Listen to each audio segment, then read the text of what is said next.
Hello friends, hope you all are fine. Today we are going to start our chapter number 3 of class 10th economics. This chapter relates to our money and credit topic. Basically इस chapter के अंदर हम ये पढ़ेंगे कि वो कौन कौन से सोर्सेज हैं जहाँ से एक इंडिविजुअल क्रेडिट लेता है या मनी कैसे हेल्प करती है या मनी इवोल्यूशन कैसे हुआ। सो लेट अस स्टार्ट। हालांकि एक बात आप ध्यान रखना, मनी के इवोल्यूशन से पहले इस दुनिया में बार्टर सिस्टम चलता था। बार्टर सिस्टम क्या होता है? जिसमें गुड्स एंड सर्विसेज को एक्सचेंज किया जाता है। किन के साथ? गुड्स एंड सर्विसेज के साथ। So let us read. Money as a medium of exchange. The use of money spans a very large part of our everyday life. हम अपने रोजाना जीवन में मनी का बहुत उपयोग करते हैं ट्रांजेक्शन्स करने में। जो भी हमें सामान खरीदने होते हैं हम पैसा देते हैं और बदले में सामान को लेते हैं। तो money works as medium of exchange, ये आप ध्यान रखना। Money is widely use for medium of exchange as goods are exchanged with money. और मनी का उपयोग किस लिए किया जाता है? सामान को खरीदने के लिए या बेचने के लिए, ठीक है। और मनी हमारे जीवन में रोजाना भरी लाइफ में यूज होती है। Double coincidence of wants. What a person desire to sell is exactly what the other wish to buy. Double coincidence का मतलब क्या होता है? जो एक व्यक्ति बेचना चाह रहा है और जो दूसरा व्यक्ति है वो उसको खरीदना चाह रहा है, that is called double coincidence of wants. Barter system क्या होता है? जब इस दुनिया में मनी का इवोल्यूशन नहीं हुआ था, मनी इजाद नहीं हुई थी, तो उस टाइम ट्रांजेक्शन या व्यापार कैसे किया जाता था? सामान के बदले सामान। Refers to a system in which goods and services are exchange with goods and services, ठीक है, विदाउट यूज ऑफ मनी। तो ये वो व्यवस्था होती है जिसके अंदर सामान के बदले सामान खरीदा और बेचा जाता है पर मनी का उपयोग नहीं होता। पर बार्टर सिस्टम की कुछ कमियां थी जिसके चलते फिर किसको लाना पड़ा इस दुनिया में? मनी को। सो लेट अस सी। अब हम उन कमियों के बाद में बात करते हैं। Limitations of barter system. Lack of double coincidence of wants. देखिए, बार्टर सिस्टम के अंदर मनी तो है नहीं, सामान के बदले सामान। अब फॉर एग्जांपल ये एक व्यक्ति है एक्स और एक ये व्यक्ति है वाई। एक्स के पास सामान है फॉर एग्जांपल शूज, ठीक है, पर वाई को चाहिए बदले में क्या? लैपटॉप। क्या एक्स को चाहिए बदले में फोन, ठीक है, और वाई के पास लैपटॉप है और वाई को बदले में चाहिए शूज। समझ आ रहा है? एक्स के पास शूज है पर एक्स को फोन चाहिए, वाई के पास लैपटॉप है पर वाई को शूज चाहिए। क्या एक्स वाई को सामान देगा? नहीं देगा। क्यों? क्योंकि अगर एक्स वाई को शूज दे देता है तो बदले में तो लैपटॉप मिलेगा, पर एक्स को तो फोन चाहिए था। क्या वाई लैपटॉप दे देगा एक्स को? वाई तो दे सकता है लैपटॉप क्योंकि उसके पास शूज है, पर ये नहीं एग्री करेगा। This is called double coincidence of want. इसकी कमी थी, ठीक है। दूसरा, lack of common measure of value. अब पैसे से तो चीजों की कीमत लगाई जा सकती है। अब मान लो पैसा है नहीं तो हम इसके शूज की कीमत कैसे लगाएं या इसके लैपटॉप की कीमत कैसे लगाई जाए? तो ये एक प्रॉब्लम आती थी बार्टर सिस्टम के अंदर। Lack of deferred payment. Deferred payment मतलब फ्यूचर में। मनी से तो हम फ्यूचर में ट्रांजेक्शन कर सकते हैं, जैसे 5 साल बाद या 2 महीने बाद पैसा दे दिया। पर बार्टर सिस्टम के अंदर फॉर एग्जांपल किसी के पास वेजिटेबल्स हैं, अब वो 5 साल तक वेजिटेबल कहाँ संभाल के रखे हैं उनको? तो डेफर्ड पेमेंट में प्रॉब्लम आती थी बार्टर सिस्टम में। Lack of store of value. Fourth problem barter system की, मनी को तो स्टोर किया जा सकता है, पॉकेट में रखा और चल दिए लेकर। पर फॉर एग्जांपल ये चाहे आप मनी को अपने घर में रख दीजिए 10 साल, पर किसी के पास मान लो फ्रूट्स हैं, उन्हें 10 साल कहाँ स्टोर किया जाए? क्योंकि बार्टर सिस्टम में तो गुड्स के बदले goods. Lack of divisibility. Money को तो छोटे डिनोमिनेशंस में बांटा जा सकता है, 5 रुपए में, 10 रुपए के नोट में, पर हर सामान डिविजिबल नहीं था। जैसे व्यापार फॉर एग्जांपल गोट भेड़ के जरिए व्यापार होता था या ऊंट के जरिए, ऊंट के बदले सामान या इस तरह से। तो कुछ चीज़ें डिविजिबल नहीं थी। तो इन 5 प्रॉब्लम्स की वजह से किस चीज़ को डेवलप किया गया मनी को। अब मनी होती क्या है? एनीथिंग, कुछ भी, कोई भी चीज़ which is legalised by the government, जो किसके द्वारा लीगलाइज्ड हो? गवर्नमेंट के द्वारा। और कौन सी प्रॉब्लम को सॉल्व करती हो? बार्टर सिस्टम की पांचों प्रॉब्लम को। ये जैसे lack of double coincidence, measure of value, deferred payment, store of value, divisibility, इन पांचों कमी को दूर करती हो और गवर्नमेंट के द्वारा लीगलाइज्ड हो, उसको बोला जाता है मनी। ठीक है। और जो भी गवर्नमेंट डिक्लेयर कर दे लीगल टेंडर नहीं है, वो मनी सर्कुलेशन में नहीं चल सकती। जैसे 8 नवंबर 2016 को डिक्लेयर किया था हमारे प्रधानमंत्री जी ने कि 500 और 1000 के नोट लीगल टेंडर नहीं है। Legal tender means legalised by government. ठीक है। तो जो भी चीज़, कोई भी चीज़ which is legalised by government और किस कमी को दूर करती हो? बार्टर सिस्टम की, दैट इज कॉल्ड मनी। अब फंक्शंस क्या है मनी के? Let us see functions of money. Money क्या क्या काम करती है? प्राइमरी फंक्शंस तो दो हैं, major of value, medium of exchange. ये हर दुनिया के हर देश में मनी ये काम तो करती है। प्राइमरी फंक्शन में को आप कंपलसरी भी समझ सकते हो, medium of exchange and measure of value. Secondary functions are optional, जैसे स्टोर ऑफ वैल्यू, स्टोर भी करा जा सकता है, डेफर्ड पेमेंट भी, डिविजिबल भी, दीज आर ऑप्शनल। ठीक है। आज के दौर की जो मनी है वो कैसी है? Let us see modern forms of money. Modern form of money includes currency, paper notes and coins. These are modern form of money. In India में रिजर्व बैंक ऑफ इंडिया के पास अथॉरिटी है currency issue करने की, और वो किस behalf पे करता है? सेंट्रल गवर्नमेंट के बिहाफ पे, स्टेट गवर्नमेंट के बिहाफ पे नहीं, सेंट्रल गवर्नमेंट। आरबीआई एक्ट कब पास हुआ? 1934 में आरबीआई एक्ट पास हुआ, 1935 में आरबीआई बना। और नेशनलाइज्ड कब किया आरबीआई को? 1949 में। और हेडक्वार्टर भी लिख लेना यहाँ पे आप, कहाँ पे है इसका हेडक्वार्टर इस वक्त? मुंबई में। ठीक है। और गवर्नर कौन है वो भी आप ध्यान रखना। और कितने साल के लिए बनते हैं आरबीआई के गवर्नर? 3 साल के लिए बनते हैं, जो भी व्यक्ति बनते हैं। इस वक्त आप देख लेना कौन है। ठीक है। प्रेजेंट में जब ये वीडियो बन रहा है तो शक्तिकांत दास जी हैं। बाकी जब भी आप इस वीडियो को देखो उस टाइम के आप इंटरनेट पे सर्च कर लेना कि कौन है गवर्नर, उनका भी नाम आपको ध्यान में होना चाहिए। इंडिया के अंदर 1969 में पहली बार, 1969 कर लीजिएगा यहाँ पे, 1969 में 14 बैंक्स को नेशनलाइज किया गया था। फिर 1980 में 8 बैंक्स और किए गए थे। और अब प्रेजेंट में 8 लिख लेना इसको। ठीक है। एक बार आप देख लेना कि ये 12 है या 8 है, कहीं पे 8 मेंशन है, कहीं पे 12 है, तो इसलिए आप ये डाटा वेरीफाई कर लेना। एट प्रेजेंट देयर इज, और अगर 12 है तो 12 को लिख लेना, 8 है तो 8। ठीक है। 8 नेशनलाइज्ड बैंक या 12 नेशनलाइज्ड बैंक इन इंडिया। ठीक है। Deposits with banks, the other form in which, अब एक तो लोग होल्ड किस में करते हैं मनी को? करेंसी और कॉइन के रूप में। दूसरा तरीका क्या है मनी को होल्ड करने का? बैंक में जमा कर दिया जाए, तो वो पैसा भी तो जनता का ही है ना। The other form in which people hold money as deposit with banks. अब ये डिपॉजिट विद बैंक जो पैसा होता है ये जनता किसी भी टाइम जाके निकाल सकती है, इनको बोला जाता है डिमांड डिपॉजिट्स। जो पैसा जनता किसी भी टाइम निकाल सके उनको क्या बोलता है? Demand deposits. The deposits in bank account can be withdraw on demand. ठीक है। जब भी हमें जरूरत है हम एक विड्रॉल फॉर्म भरेंगे और मनी विड्रॉ कर लेंगे बैंक से, इसको बोला जाता है डिमांड डिपॉजिट्स। ये आप ध्यान रखना, डिमांड डिपॉजिट्स क्या होते हैं, पूछ सकता है बोर्ड में कि are those deposits which can be withdraw from bank any time. ठीक है। और by just filling a withdrawal form. Loan क्या होता है? Refers to an agreement. Agreement होता है जिसके अंदर जो लैंडर है, मतलब जो लोन दे रहा है, वो सप्लाई करता है मनी को और बदले में क्या रखवाता है? गिरवी रखवाता है, कोलेट्रल, मतलब कुछ चीज गिरवी रखवाएगा, संपत्ति। किस लिए?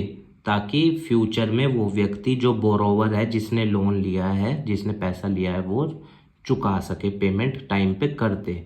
उसको डर रहे कि अगर मैंने पेमेंट ना किया तो मेरी कोलेट्रल जब्त हो जाएगा।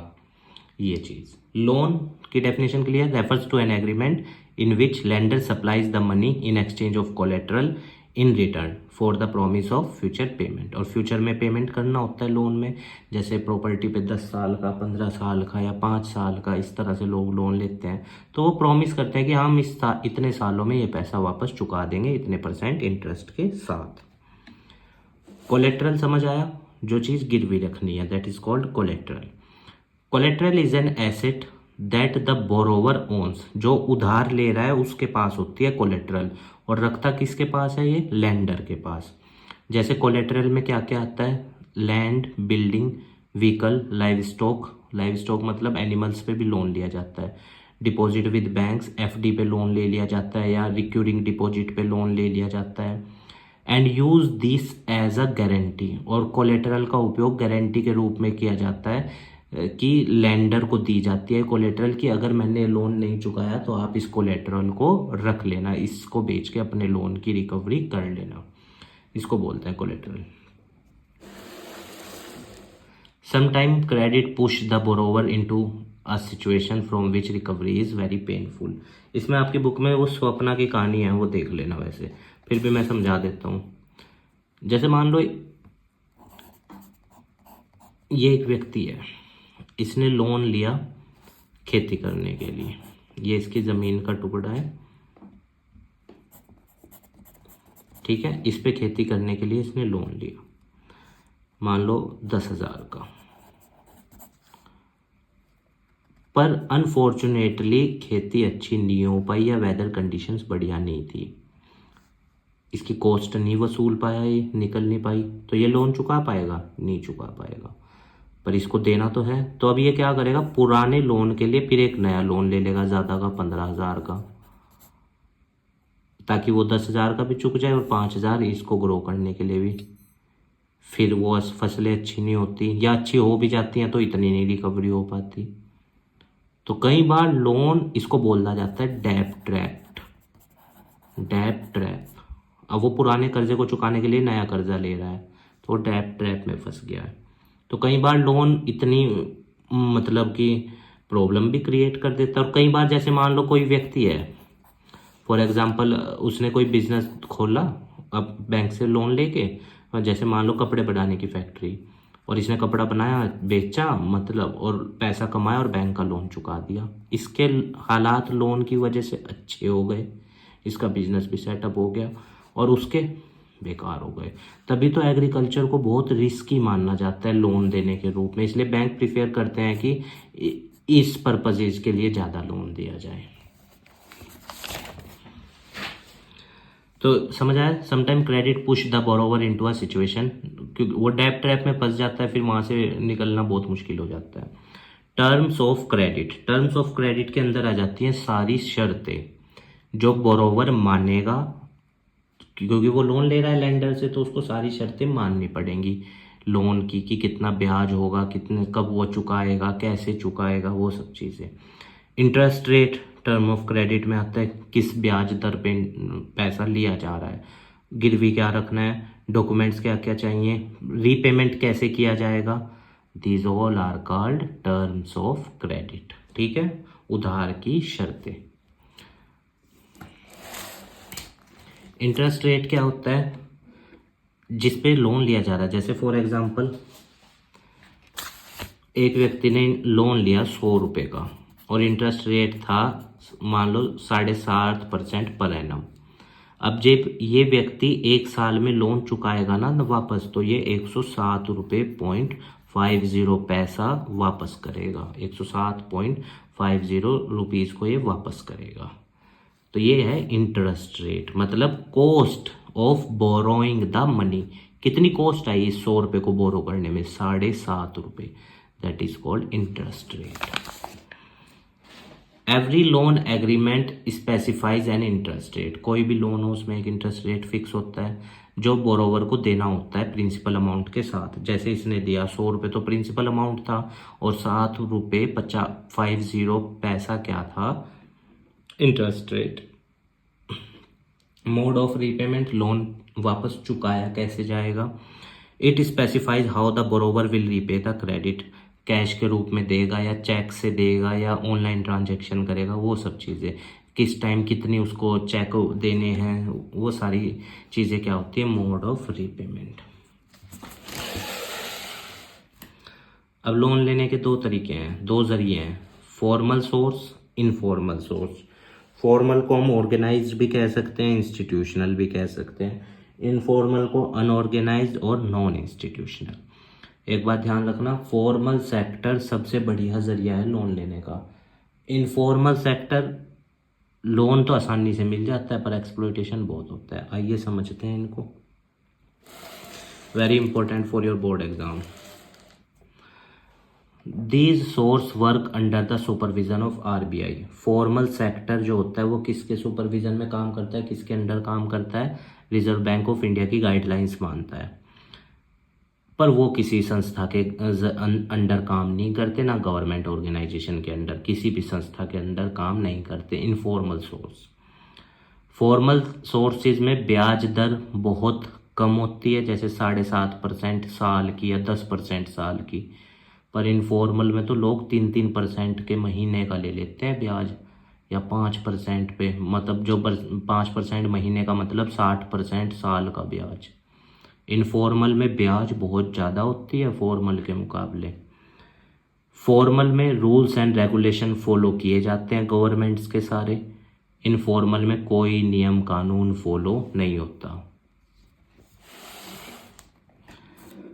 ठीक है, याद रखना, नियम कानून कहाँ फॉलो होते हैं, फॉर्मल में। इनफॉर्मल में कोई नियम कानून फॉलो नहीं होता।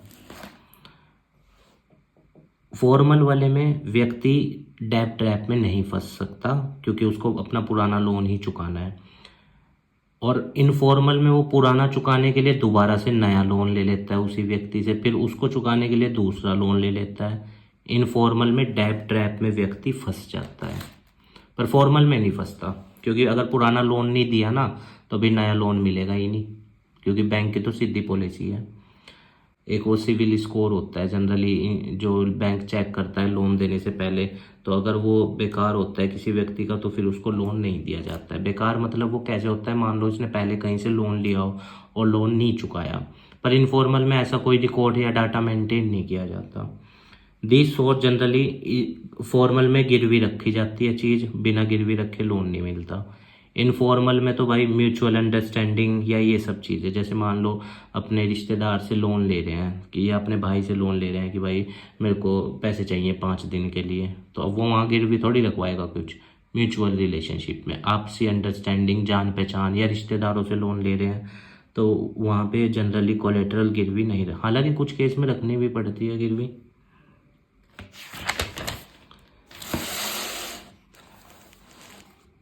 फॉर्मल में ब्याज दर ईयरली बेस पे होता है, ये मैंने अभी आपको बताया 7.5% या 10% साल का।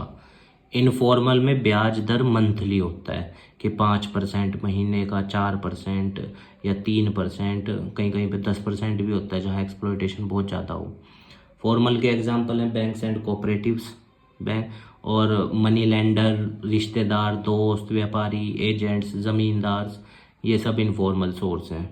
तो फॉर्मल में प्रोडक्टिव पर्पज़ के लिए लोन मिलता है और इनफॉर्मल में अनप्रोडक्टिव पर्पज़ के लिए भी मिल सकता है। जैसे मान लो घर में शादी है और मान लो गांव में कोई बड़े रईस व्यक्ति है, उससे लोन ले लिया, तो वो शादी के जनरली उसके लिए लोन दे देता है। हालांकि बैंक भी पर्सनल पर्पजेज के लिए देता है, पर वो सारी चीज़ें फॉलो करता है। इनफॉर्मल में इतना ज़्यादा रिस्ट्रिक्शंस नहीं है।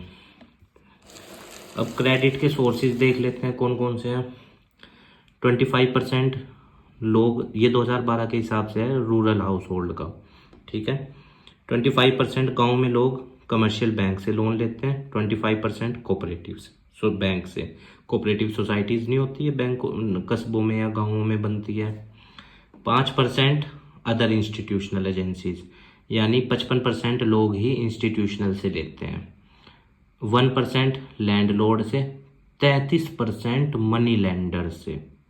बताइए ये डाटा कितना बड़ा है, और ये एक्सप्लॉयटेशन करते हैं अभी। रिलेटिव और फ्रेंड से 8%, और अदर नॉन इंस्टीट्यूशनल एजेंसी जैसे एजेंट हो गए या और कोई व्यक्ति हो गया गाँव में 2%, और गवर्नमेंट से 1%। ये डाटा आप ध्यान रखना, वेरी इंपॉर्टेंट, ठीक है। कहाँ से कितना लोन लिया जाता है रूरल हाउस होल्ड्स में 2012 के हिसाब से। Why people in rural area prefer informal source of credit. अब गांव देहात में लोग क्यों इनफॉर्मल सोर्स से क्रेडिट लेते हैं? क्योंकि देखो, गांव देहात में लोगों के पास इतने सारे डॉक्यूमेंट्स पूरे नहीं होते, या इनकम टैक्स रिटर्न ये सब चीज़ें अवेलेबल जनरली नहीं होती, जो पुअर सेक्शन है या जो मार्जिनलाइज सेक्शन है।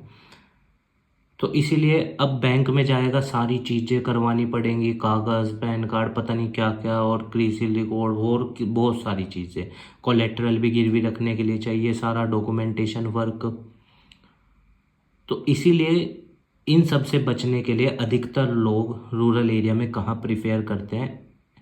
इनफॉर्मल सेक्टर में। Now let us see why people in rural area prefer informal source of credit. क्यों करते हैं? क्योंकि देखो, बैंक रूरल एरिया में हर जगह अवेलेबल नहीं है। पहली चीज़ तो यही, हर गांव में ब्रांच नहीं है बैंक की, किन्हीं में है, किन्हीं में नहीं है। और दूसरी बात है, अगर मान लो ब्रांच है भी, बैंक है भी, तो वहाँ तो सारा इनफॉर्मल वर्क पूरा होता है, डॉक्यूमेंट्स चाहिए होते हैं, सब कुछ चाहिए होता है, सब कुछ परफेक्ट चाहिए होता है, गिरवी रखने के लिए भी। अब वो उस व्यक्ति के पास ये सब चीज़ें, कागज़ कहाँ होते हैं जनरली रूरल एरिया में? तो इसीलिए वहाँ पे इनफॉर्मल सेक्टर प्रिफेयर किया जाता है। अभी हमने देखा ना 33%। Banks are not present everywhere in rural India. Bank तो हर जगह नहीं है। वेयर एज इनफॉर्मल सोर्स हर जगह है, हर गांव में दिख जाएगा। कोई ना कोई तो गांव में अमीर हो गई, उससे लोन ले लिया जाता है। और बैंक से लोन लेने के लिए गिरवी रखने के लिए चाहिए, पर अधिकतर पुअर लोगों के पास तो कुछ है ही नहीं। चलो अच्छा, गिरवी रखने के लिए भी है, फिर कागज़ कहाँ से बनवाएं? सारे पैन कार्ड, पता नहीं कितने कागज़, कितनी फाइल बनवानी पड़ती है पूरी। और एक भी कागज़ ना हो, लोन नहीं मिलेगा, टाइम लग जाएगा। और इनफॉर्मल में तो मनी लेंडर के घर गए कि मेरे को ज़रूरत है और ये मेरे पास गिरवी रखने के लिए, वो तुरंत दे देता है। पर बैंक में तो पूरा प्रोसेस फॉलो किया जाता है, वहाँ टाइम लगता है।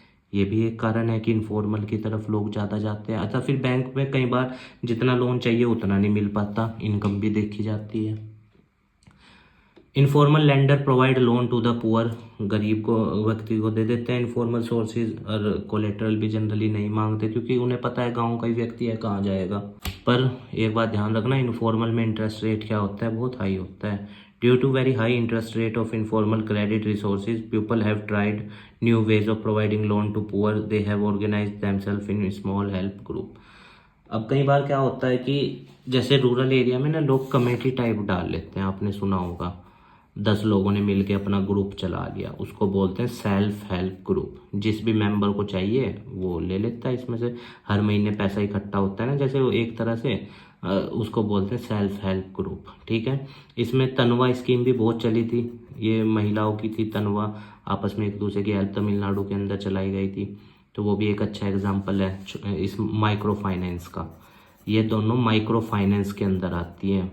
माइक्रो फाइनेंस क्या होता है? जिसमें आपस में छोटे लोन दिए जाते हैं, ठीक है ना, और लिमिटेड मेंबर होते हैं, मिनिमम शायद 5 है और मैक्सिमम 20 है एक सेल्फ हेल्प ग्रुप में। ये आप चेक कर लेना एक बार। Self help group are informal group of people. Informal माना जाता है इन्हें, क्योंकि जनरली लोग अपने सेल्फ हेल्प ग्रुप को रजिस्टर नहीं करवाते, पर अगर करवाते हैं रजिस्टर तो फिर वो कंडीशन है मिनिमम 5 वाली। हु कैन कम टुगेदर, इसमें सब लोग एक साथ आते हैं, एक दूसरे को लोन देते हैं, और जिसको भी जरूरत होती है वो लोन ले लेता है, और बहुत सस्ता ब्याज होता है। While self help group might implies focus on the individuals पे फोकस करते हैं। अब जो सेल्फ हेल्प ग्रुप के मेंबर है ना, सिर्फ उन्हीं को मिलेगा लोन, और किसी बाहर वाले को नहीं मिलेगा, ये भी ध्यान रखना। One important characteristic of self help group is the idea of mutual support. इसमें जो मेंबर्स बनते हैं वो एक दूसरे को सपोर्ट करते हैं कि अच्छा इस महीने कमेटी की जरूरत है, या कमेटी मान लो इसका एक तरह से एग्जांपल, कमेटी की जरूरत तेरे को है, चलो तुम ले लो, इस तरह से होता है ना। तो this is called mutual support, mutual support.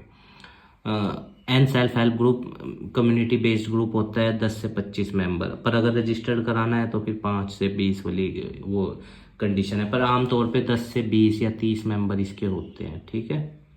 उम्मीद है गाइस आपको चैप्टर समझ में आया होगा। हमारे काम को सपोर्ट करने के लिए वीडियो को लाइक कीजिएगा, अपने दोस्तों के साथ शेयर कीजिएगा, और हमारे चैनल को भी सब्सक्राइब कर दीजिएगा।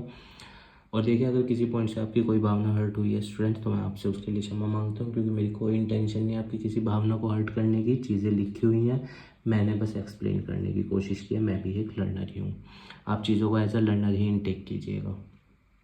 बाकी आप स्वस्थ रहिए, खूब लाइफ में आगे बढ़िए, यही हमारी मनोकामना है। इस देश को अच्छा बनाइए, इस समाज के अच्छा बनाइए और अपना अस्तित्व इस समाज में स्थापित कीजिए।